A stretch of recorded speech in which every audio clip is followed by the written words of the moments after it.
या पद्धतीने टोमॅटोची चटणी करून बघा, सगळ्यांना नक्कीच आवडेल. कढईमध्ये तेल गरम करून घेतलं, त्यामध्ये जिरे, मोहरी टाकली, बारीक कापलेला कांदा टाकला आणि त्यासोबतच कढीपत्ता पण टाकला.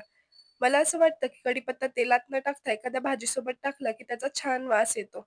त्यानंतर कांदा भाजण्यासाठी थोडंसं मीठ टाकून घेतलं. त्याच्याने कांदा लवकर भाजतो. मग सगळे बेसिक मसाले टाकून घेतले. कांदा अगदी सोनेरी रंगावरती भाजून घेतला होता मी. त्याच्यानंतर बेसिक मसाले, जेच की आपलं तिखट, हळद आणि थोडा काळा मसाला टाकला.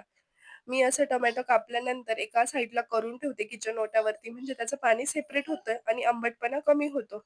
त्यानंतर सगळे टमाटे टाकून त्याला छान मिक्स करून घेतलं आणि पुढे मी 2 स्पेशल इन्ग्रीडियंट टाकणार आहे. स्पेशल असं काही नाही, पण त्यांचं लॉजिक पण सांगते तुम्हाला का ते टाकते मी. थोडासा गूळ टाकला, कारण त्याने आंबटपणा कमी होतो. खूप जण टाकतात किंवा काही जण नाही पण टाकत. पण खरंच गूळ टाकायला पाहिजे. खूप छान चव चव पण वाढते आणि छान पण लागतो. आणि मी दाण्याचा कूट टाकला. तो मला प्रचंड आवडतो आणि त्यानी टेस्ट पण छान लागते. म्हणून एकदा ट्राय करून बघा अशा पद्धतीने. आणि सगळ्यात शेवटी कोथिंबीर टाकली आणि आपली छानशी भाजी रेडी केली. तर ही भाजी कुणाकुणाला आवडते ते पण मला नक्की सांगा कमेंटमध्ये आणि कोणी अशा प्रकारची भाजी करत असाल तर ते पण सांगा.